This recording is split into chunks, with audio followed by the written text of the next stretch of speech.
tout de suite les news, présentées par le roi Lennon. Bonsoir, je suis le roi Lennon. Vous m'avez sans doute déjà entendu dans des émissions telles que Comment gagner de l'argent en vendant les organes de vos enfants, ou Bâle est-il vraiment une machine démoniaque dont le seul objectif est de sucer les cerveaux des joueurs. Bienvenue dans notre seconde émission du journal radiophonique d'Ad Vitam Aeternam sur notre belle planète, et tout de suite votre serviteur va vous présenter les news.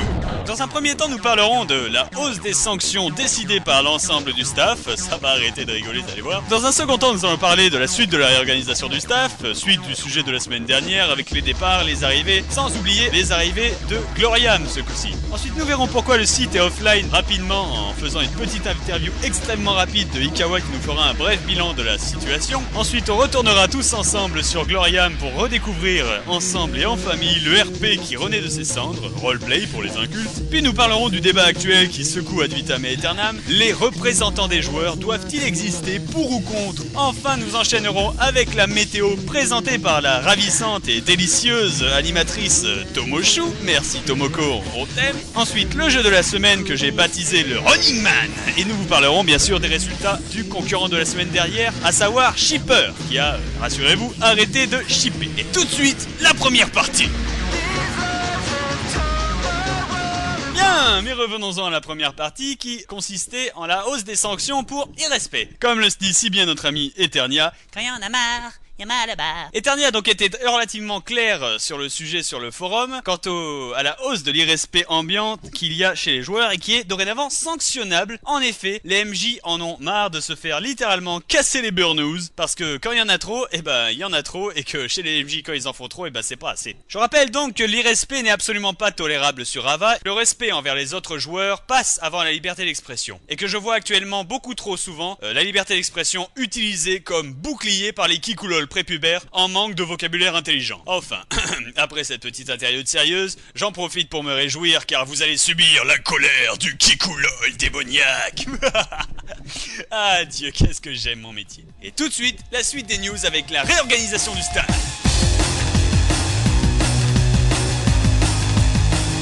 Dû à la nouvelle réglementation et à la réorganisation du staff fait par Bâle lui-même, nous avons eu donc beaucoup de départs, beaucoup d'arrivées et aussi un grand nettoyage dans la section recrutement, même s'il en reste à faire. Beaucoup de MJ sont partis, certains sont partis par manque d'activité, d'autres parce qu'ils ont tout simplement disparu, certains ont démissionné, les raisons sont multiples. En tout cas, le nombre de MJ qui quittent WoW sont donc au nombre de 13 MJ. Le nom de ces MJ sont donc nos regrettés Aioros, Mao, Tigilou, Flak, Manticore, Kargal, Inexai, Talin, Edurna, Finkel, Xatchel, Zelas et Tremo. On les regrette tous profondément et on souhaite qu'ils aillent tous très bien, même en quittant le staff. Les nouveaux MJ aussi, n'oublions pas, on parle de ceux qui partent mais on ne parle pas de ceux qui rentrent.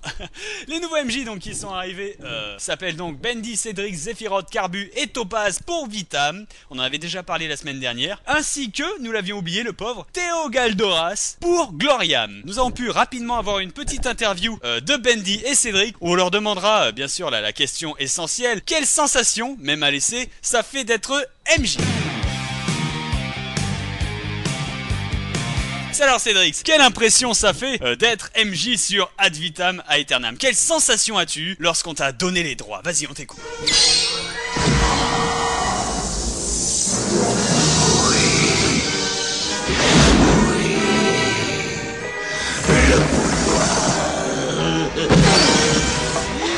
J'ai le pouvoir. L'univers tout entier m'obéit. Je suis le maire. Oui, mais n'as-tu pas oublié quelque chose? Tu voulais devenir un MJ, tu en es un. Et tu es livré avec toutes les requêtes qui vont avec. Ce sont des choses qui arrivent. Lucette, vous serez gentil de me débarrasser de la petite chose larmoyante qui se trouve devant mes pieds. Et donc, Bendy est arrivé? Bendy est là? Ah, et on m'annonce que Bendy est arrivé. Non, je n'ai pas d'oreillette, nous n'avons pas de budget. Donc, nous avons donc Bendy qui est arrivé. Donc, Bendy, voici Bendy. Bendy, bonsoir. Bonsoir. Fantastique, Bendy. Alors, Bendy, quelle sensation cela fait d'être le nouveau MJ d'Ad Vitam Aeternam? Bah, ça change pas grand chose au niveau. Bon, il y a les requêtes qui changent par rapport quand vous êtes un joueur et que vous passez MJ. Et puis après, quand vous vous ennuyez un petit peu, vous allez voir les joueurs et puis vous les transformez en tauren. Mais ça a l'air palpitant, dis donc. Et quelles ont été tes principales difficultés en tant que MJ? Bah, les plus grandes difficultés, c'est d'apprendre en premier les commandes et à savoir comment manier bien bien son MJ comme il faut. Et puis après, bon, bah, une fois que vous avez tapé une fois les commandes, 2 fois, 3 fois, et puis après ça rentre, hein, c'est comme papa dans maman. Fantastique, fantastique. Et est-ce que ça n'est pas trop dur d'être seulement rang 2 pendant une période?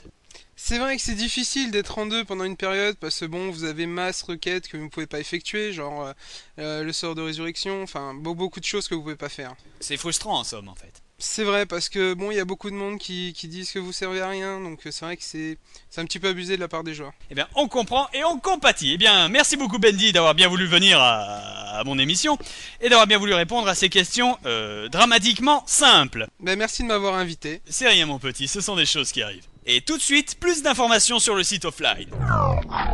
Je reviens juste après la pub. Perdu au milieu du désert? Pas de buisson à l'horizon? Vous avez une grosse envie, mais vous n'avez rien pour vous torcher?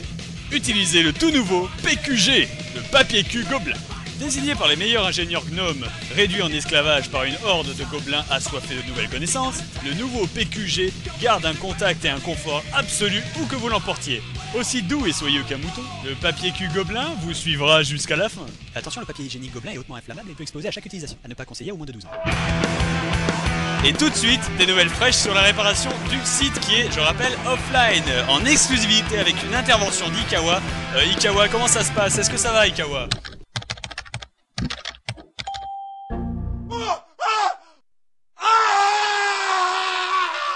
Merci Ikawa pour cette intervention riche en informations et en nouvelles. J'en conclus que ça va prendre peut-être un petit peu plus de temps que prévu. Et tout de suite, un saut dans l'univers gloriamien où le RP renaît de ses cendres. L'univers gloriamien qui avait été créé pour le RP à l'état pur d'ailleurs. Malheureusement, il avait dû être annulé à cause du manque de joueurs. Eh bien, il revient. Les zones roleplay revient. On entend encore des plus soi, des messieurs et des mesdames. C'est magnifique. La politesse revient avec le RP. On aime beaucoup. Alors actuellement, Gloriam fait un grand bond pour le roleplay. Le roleplay, je vous rappelle ce que c'est, la définition du roleplay. Le roleplay, c'est lorsque l'on fait semblant d'être un grand chevalier. Je dis bien semblant parce que rien ne pourra vous faire oublier que vous êtes un adolescent boutonneux devant votre ordinateur. Et donc, Gloriam a mis en place un système de recrutement d'animateurs roleplay. Alors bien sûr, animateur, ça veut dire ce que ça veut dire. Des gens capables d'organiser des petits événements roleplay. Et nous allons donc avoir une interview exclusive de Lotzilael qui va donc commenter l'évolution actuelle du RP sur Gloriam. Alors Lotzilael, les joueurs te connaissent plus sous le nom du MJ Goeco sur Gloriam. Quel est ton point de vue, ta vision extraordinaire sur le roleplay de Gloriam? Au niveau du RP de Gloriam, de toute façon, on va le relancer complètement maintenant qu'on va pouvoir avoir une communauté plus grande. Puis bon, comme j'ai commencé avec Nuada à mettre en place un event RP à long terme, une fois qu'on aura fini de l'écrire, on pourra vraiment y aller à fond. Alors, parle-nous de cette RP à long terme justement. Est-ce que c'est un gros event dur à gérer, dur à contrôler? Comment ça se passe? Je pense que ça va être un truc tout simple, semi-PVE. Donc en fait, on leur fera visiter sûrement des donjons qui sont très peu exploités. Je pense notamment à la prison qui, ma foi, je la vois pas souvent visiter. Je pense que la plupart des joueurs ne l'ont jamais faite. Ne serait-il pas plus donc intéressant d'exploiter des instances beaucoup plus grandioses, grandiloquentes, que personne ne va dedans de toute façon parce que c'est loin, c'est chiant et c'est level 60. Faut qu'on voie à peu près au niveau des instances qu'on peut visiter et les plus intéressantes, mais effectivement faire pas mal qui sont rarement vues pour changer un peu. Changer de Kara, de GT2 et compagnie quoi. Donc effectivement c'est une grande action d'envergure. Comment appréhendes-tu cela? Est-ce que c'est plutôt positif? Ça te fait peur? C'est une somme de boulot immense? Comment tu le sens? Ah non, il va falloir préparer correctement ça, puis bon après ça va passer tout seul, hein. C'est le roleplay, c'est pas dur. Tant que les joueurs sont motivés, ça va passer. Tu le sens bien donc, c'est normal avec le roi Lennon. Les joueurs justement, parlons-en les joueurs. Comment voient-ils de ton point de vue cette initiative? Est-ce qu'ils sont motivés? Est-ce qu'ils sont à fond dedans? Est-ce qu'ils vont aller explorer la prison de Hurlevent? Je pense que sur Gloriam on a la chance d'avoir une grosse communauté rôliste. Donc oui, ils sont surmotivés. Il y a beaucoup de joueurs qui attendent impatiemment le début de l'event. Et comme on l'a déjà vu avec Eternia, il y a moyen de faire du roleplay facilement sur Gloriam. Comment un pitoyable sujet moyen de Gloriam pourrait-il faire du RP seul sans l'assistance d'un MJ? Je pense qu'à partir du moment où il y a l'idée puis des joueurs pour encadrer, il n'y a pas forcément besoin de MJ pour faire du roleplay. Hein. Je vois, j'ai fait à plusieurs reprises avec mes PJ, lancer des petits events RP. Il n'y a pas besoin d'avoir des gros pouvoirs pour en faire. Donc la motivation est là de toute façon. Et l'imagination évidemment. Eh bien merci Lotzilael d'avoir donné une raison d'être à ta pitoyable existence en passant un temps précieux dans mon émission et en répondant aux questions qui y étaient posées. Et pendant ce temps-là, dans le bureau de notre cher Ikawa,